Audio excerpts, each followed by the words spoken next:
L'objectif opérationnel, utiliser les différentes structures pour écrire un programme informatique, fait partie d'un ensemble d'objectifs permettant de valider la compétence, écrire un programme dans lequel des actions sont déclenchées par des événements extérieurs, qui elle-même fait partie d'un ensemble de compétences associées qui permettent de valider la compétence finale, écrire, mettre au point et exécuter un programme. Du thème, l'informatique et la programmation. Les connaissances nécessaires à la bonne maîtrise de cet objectif opérationnel sont séquence d'instructions, instructions conditionnelles, boucles et déclenchement d'une action par un événement.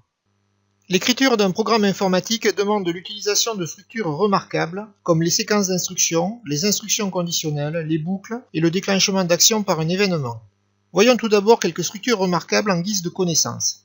Remarque, bien que n'étant plus utilisée car elle est limitée aux algorithmes simples, la représentation par algorithme de ces structures sera ici donnée car elle offre une vision graphique qui facilite la compréhension et la comparaison du fonctionnement des différentes structures. Les séquences d'instructions. Il s'agit de suites d'instructions, 2 ou plus, qui s'exécutent toujours les unes après les autres. En programmation par bloc, il s'agit d'un empilement de blocs actions et en algorithme, une suite de cases traitement. Le programme exécute le premier traitement, puis passe au traitement suivant, etc. Les instructions conditionnelles. Il s'agit d'instructions dont l'exécution est conditionnée au résultat, vrai ou faux, d'un test. C'est une sorte d'aiguillage dans le programme. Il s'agit notamment des structures si alors et si alors sinon, que l'on retrouve en programmation par bloc. En algorithme, ces structures sont construites autour d'un losange test. Voyons leur fonctionnement. Pour la structure si alors sinon. Si la condition est vraie, alors le programme exécute les instructions de la branche vraie.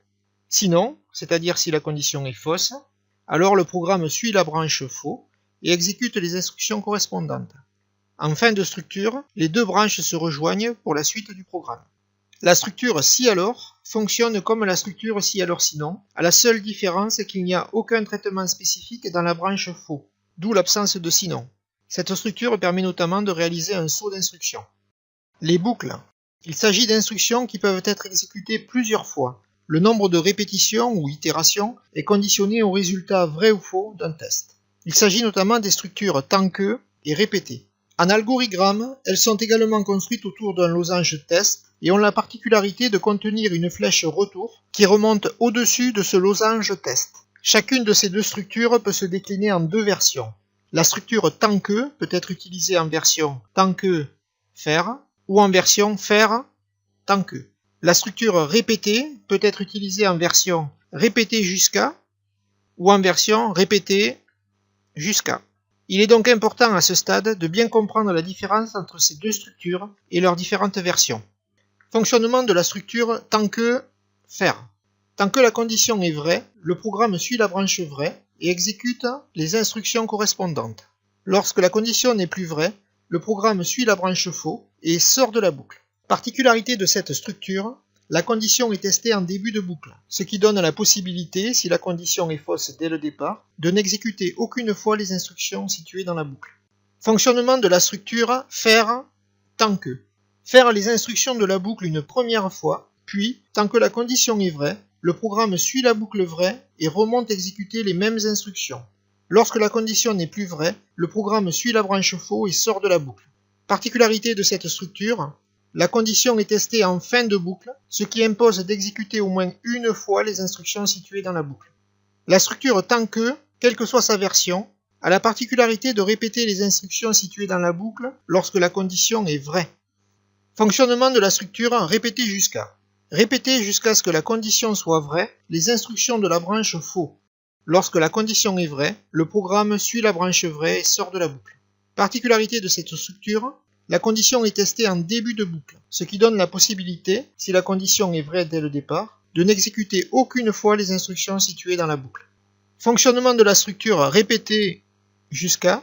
Faire les instructions de la boucle une première fois, puis répéter ces instructions en suivant la branche faux jusqu'à ce que la condition soit vraie. Lorsque la condition est vraie, le programme suit la branche vraie et sort de la boucle. Particularité de cette structure, la condition est testée en fin de boucle, ce qui impose d'exécuter au moins une fois les instructions situées dans la boucle. La structure répétée, quelle que soit sa version, a la particularité de répéter les instructions situées dans la boucle lorsque la condition est fausse. Il faut avoir conscience qu'il est possible d'obtenir un fonctionnement identique pour ces différentes structures en inversant simplement les conditions. Exemple, répéter jusqu'à variable égale 0 est équivalent à tant que variable différente de 0 faire. Et répéter jusqu'à variable égale 0 est équivalent à faire tant que variable différente de 0. Ceci est important car les langages de programmation utilisés pour programmer un objet programmable ont chacun leur propre syntaxe qui ne permet pas certaines structures. Exemple, Scratch permet la structure répéter jusqu'à. Blockly Arduino permet les structures répéter tant que, équivalent de tant que faire, et répéter jusqu'à. MIT App Inventor permet le tant que faire. Déclenchement d'une action par un événement. Il s'agit de parties de programme qui s'exécutent lorsqu'un événement survient. Exemple, l'appui sur une touche, la détection par un capteur, une durée écoulée, etc.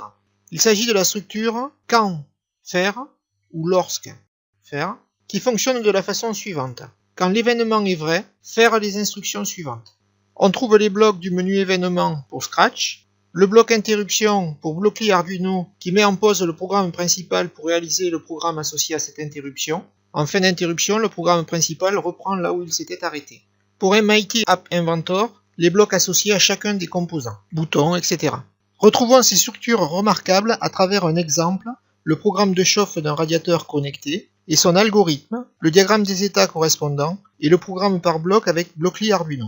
Ce programme, implanté dans le radiateur, a nécessité l'utilisation d'une séquence d'instructions, l'utilisation d'instructions conditionnelles et l'utilisation d'une boucle. Le programme de l'application sur smartphone a nécessité l'utilisation de plusieurs structures de déclenchement d'une action par un événement, ici lors de l'appui sur le bouton Stop du smartphone. Voyons maintenant ce qu'il faut savoir et savoir faire à l'évaluation pour obtenir un niveau de maîtrise, très bonne maîtrise pour cet objectif opérationnel, utiliser les différentes structures pour écrire un programme informatique. En cinquième, vous devez savoir choisir dans une liste les définitions de séquences d'instructions, instructions conditionnelles et boucles, et identifier ces structures dans un algorithme ou un programme par bloc, type Scratch ou Blockly. En quatrième, en plus de ce qu'il faut savoir et savoir faire pour le niveau cinquième, vous devez également savoir identifier la bonne solution pour répondre à un besoin parmi plusieurs algorithmes ou programmes par bloc. En troisième, en plus de ce qu'il faut savoir et savoir faire pour les niveaux cinquième et quatrième, vous devez également savoir définir séquence d'instructions, instructions conditionnelles, boucles, déclenchement d'une action par un événement, et compléter un algorithme ou programme par bloc pour répondre à un besoin donné.